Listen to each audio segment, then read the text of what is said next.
Yes, indeed, folks, you're listening to Blue Please here on CynicalBrit.com with myself, Total Biscuit. Great sounds from that album. You should absolutely go and have a look for that one. If you're an archive listener, you missed out on that, so go rectify it. Niffelvind is the name of the album. The name of the track was Et Norskendad, and the artist was Finn Troll.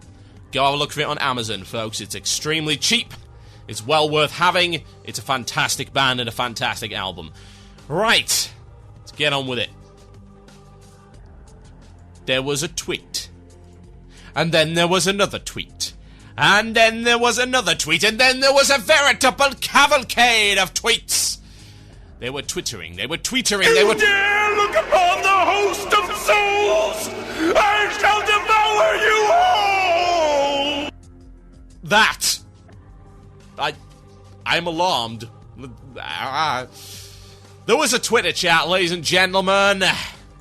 They keep doing this. This time they decided to do it after my show, just like the last one.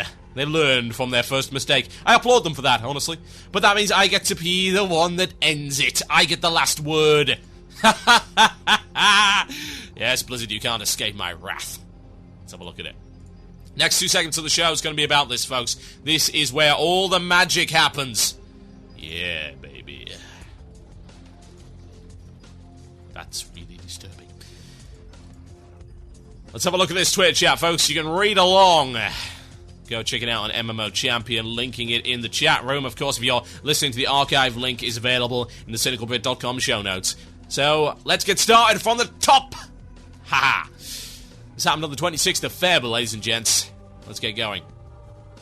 Question: are there any plans for more weekly quests, not raid but general, for the weekend-only players?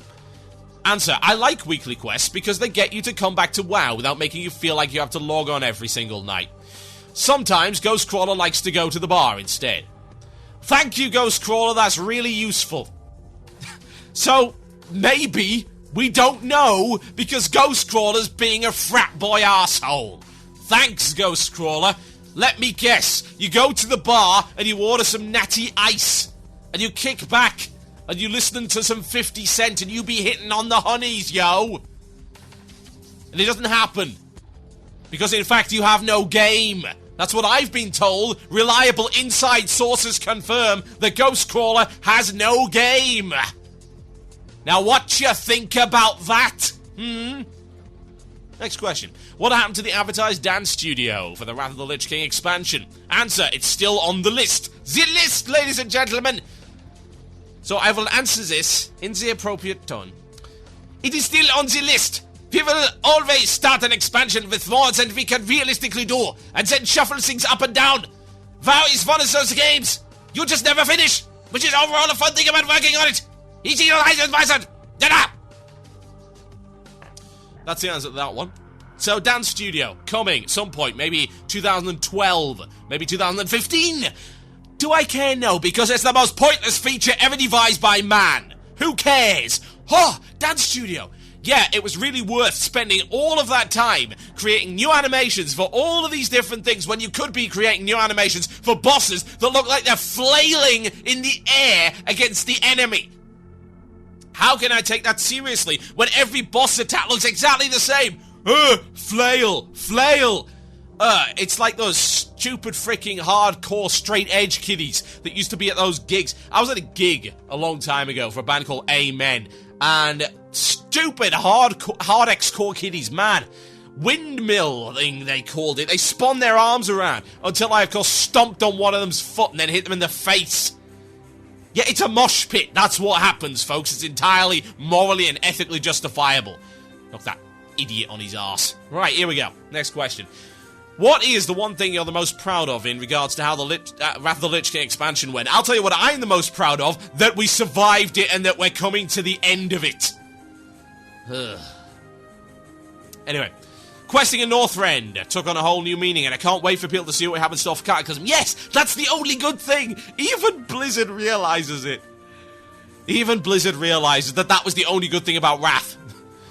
There was another answer here. It had a really strong theme with the frozen north, and you knew from the beginning that a final showdown with you-know-who was coming at the end. One of the challenges of Cataclysm is not having that really focused theme, cold and undead, but Cataclysm still has a great story.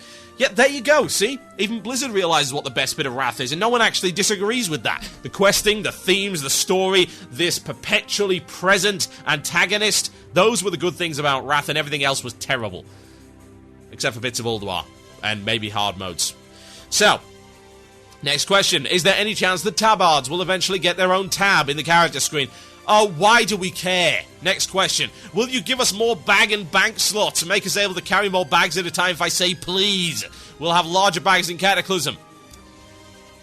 There you go. Okay. That's no surprise to anybody! They have larger bags in every expansion. What a wasted question. Next one. Are there any plans to implement cross-faction, cross-realm mail for BOE gear? We have cross-faction mail for BOE gear. What am I saying, BOE? What the hell's a BOE when it's at home? It's some kind of mystical snake found in the outback of South Australia. A BOE. Perhaps some kind of African tribal dance. Yes, I will dance the BOE in order to impress the tribe. And perhaps make off with the leader's daughter. BOE. What am I doing? Yes, apparently, you should be aware of this by now. BOA items can at least be sent cross-faction. Cross-realm is in the works, but we hope to have it done soon, TM. Yeah, sometime in 2037. Are we ever going to be able to get the real Frostmourne? No, but you can order one. That's so shameless. No, but you can buy our $450 replica from epicweapons.com. Jeez, God. Blizzard, you have no shame. Right, okay, moving on to the classes, ladies and gents. Does Blizzard have any plans to give healers fun procs and on-use effects like DPS have been getting lately? No, healers must be punished. The real answer. Yes, healer procs are trickier to design though. We want to make sure they aren't wasted. Damage is rarely wasted, so it's a bit easier to design for. Procs are good. I like procs. Procs are awesome. Alright, loads of really specific stuff to classes. Nobody cares. Skipping all of it. Because there's not a single thing about mages. I'm going to be honest here, I don't care about this. You can go read it in your own time, and I can't comment on it anyway because I play a mage and not a freaking moonkit. Because I picked a proper class. Raids and dungeons, this is what I care about. Is the Valatheria Dreamwalker encounter a deliberate move towards making WoW more fun and interesting for healers? The healers are really crying these days, aren't they?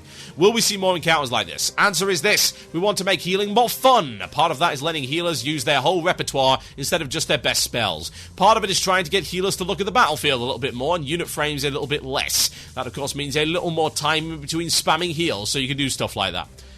Yeah, interesting. Let's see how that goes. I don't play a healer, but I can understand that my healers might want to do something else other than play whack-a-mole with grid. Next question is this. What have you learned from the expansion's emblem system? Oh, this is gonna be interesting. Having that many different kinds of emblems is overwhelming. In hindsight, we wish we'd done maybe two emblems, the current tier and the previous tier, Frost and Triumph at the moment. They also felt a bit too grindy when 3.3 first came out before all the sources of emblems were available.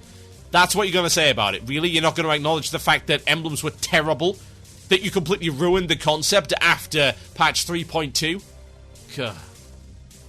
They won't accept it. They will not accept that giving all of this gear for doing 5-mans is stupid and absolutely idiotic. And that if they want to make sure that players can get into the raid game, they need to do it in a different way.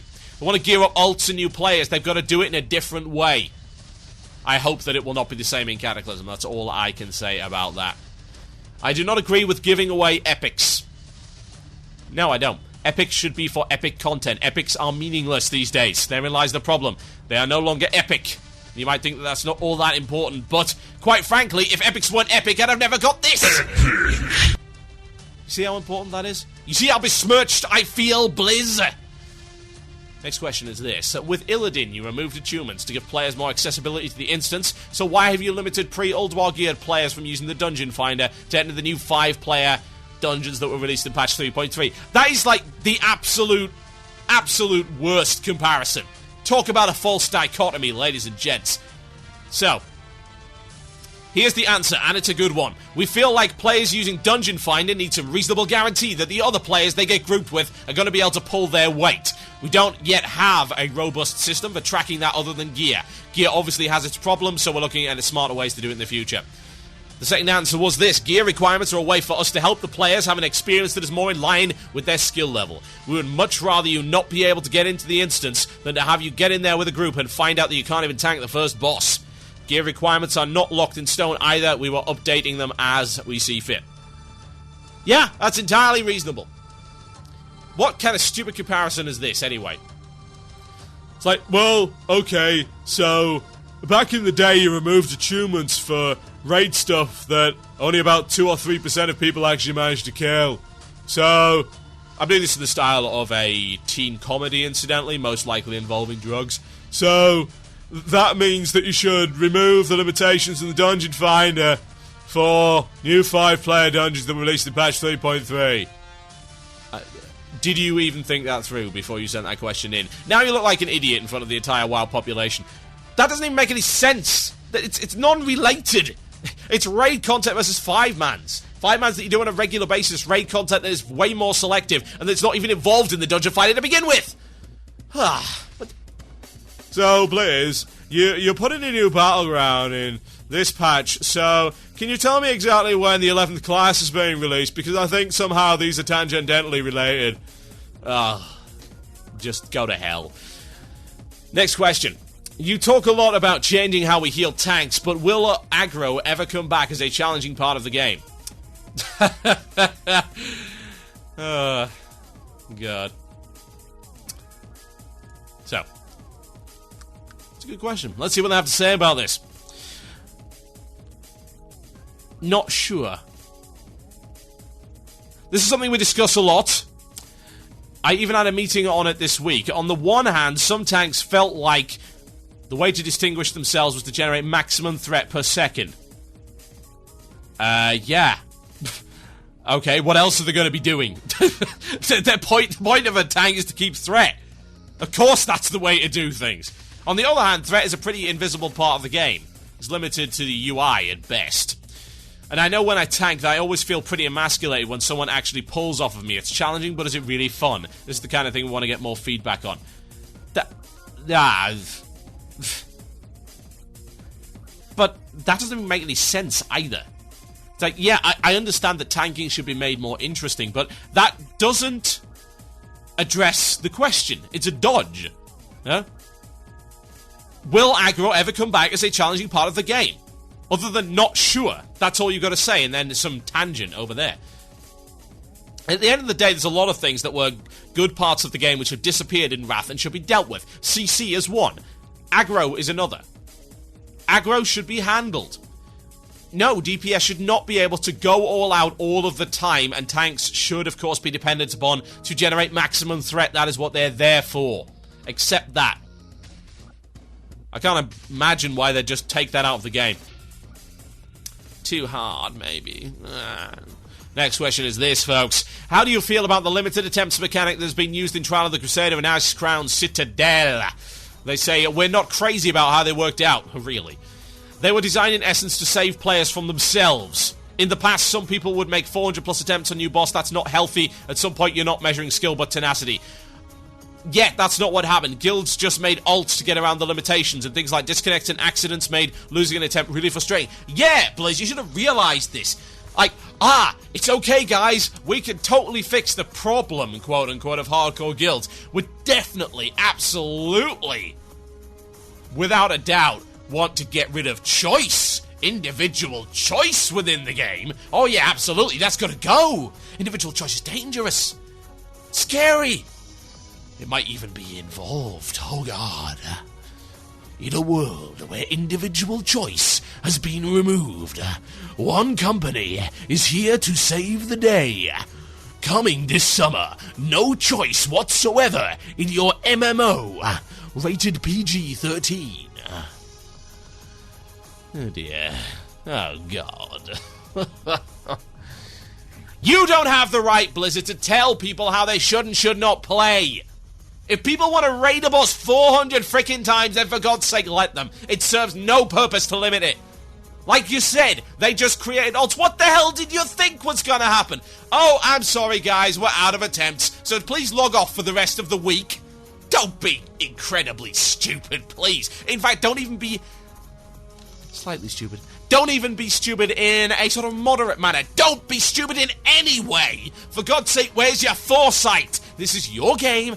You're the ones who are supposed to realize what's going to happen. This is obvious to anyone. We saw this coming a mile away. Why didn't you? Why didn't you? We're back with more from the Twitter chat after this break, folks. You want some more Frank Lepaki? Yes, of course you want some more Frank Lepaki. What a stupid question. I'm going to give you some. I'm going to give you it now. Ready for some Act on Instinct remix? Enjoy.